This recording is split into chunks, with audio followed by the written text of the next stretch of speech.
Hello and welcome to RC Birds, and thanks for stopping by. In this video I'm talking a little bit about how to lubricate your RC car and which greases are used. There are two reasons to use grease in your car.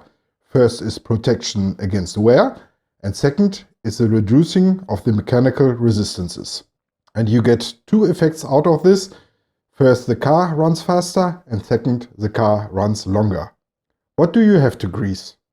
Gears, bearings, drivetrains, the pin screws in the suspension, and so on. In conclusion, you can say every surface that is in a moving connection and might rub. Before I get to the different greases, let's have a short look on the components of the grease. The first component is the oil. It can be mineral or synthetic. It is around 80% of the grease. Its function is a lubrication of the parts we want to protect. The second component is a thickener. It's only 5 to 10% of the grease. Its important role is to define the structure of the grease. The function of the thickener is to regulate how much oil is coming out of the grease. And by this we can say it regulates how slippery the grease is. And the thickener also gives the grease a name. Some of these names are certainly known to you. There is ceramic, I hope I speak this right out, molybdenum. These are the two Tamiya greases. We have PTFE or Teflon. Calcium is a thickener of the boat grease I use. At this time, lithium grease is state of the art in competitions. And there are the silicone greases, or known as ball diff grease, anti-wear grease, and electrical grease. To these comrades we'll get later. To finish the composition of the grease, the last parts are the additives. They give the grease special properties like anti-corrosion, water resistance, electrical conductivity, etc. What should you use for the lubrication of your gears, bearings and drivetrains?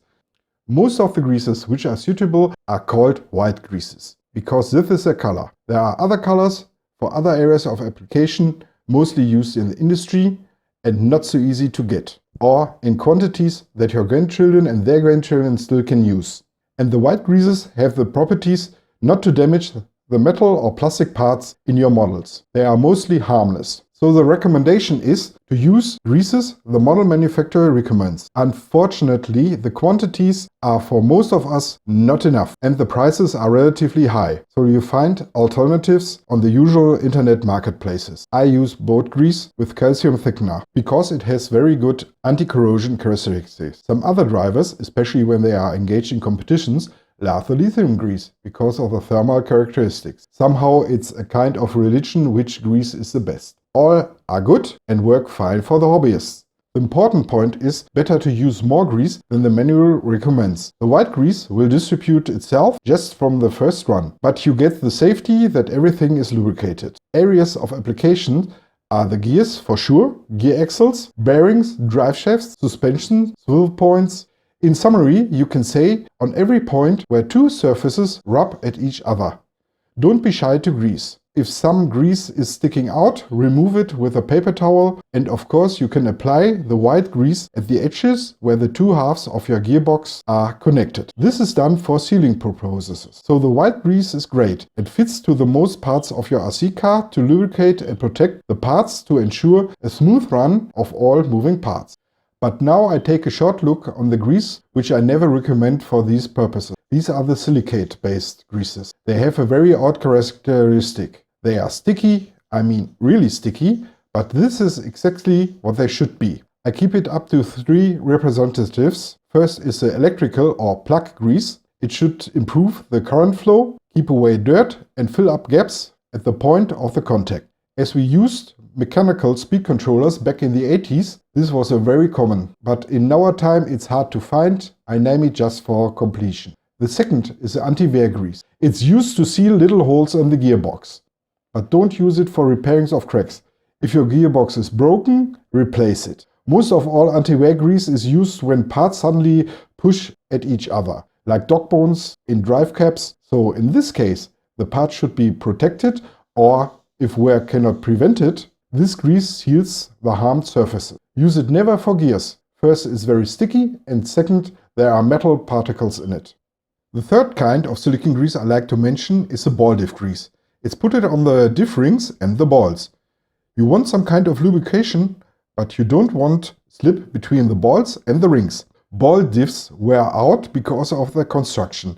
You cannot prevent it, but you can increase the lifetime of the diff with this grease. And you also don't want it outside of the diff on the other gears. So work very precise with this grease. If your car has an enclosed cone diff, you can use silicone grease as a kind of diff brake, or depending on the type of grease, lock it almost up. This is done on some bashers which have non-sealed differentials to change the point of action of the differential. Today silicates are more common as oils in dampers and sealed cone diffs. So this is my short overview about greases for RC cars.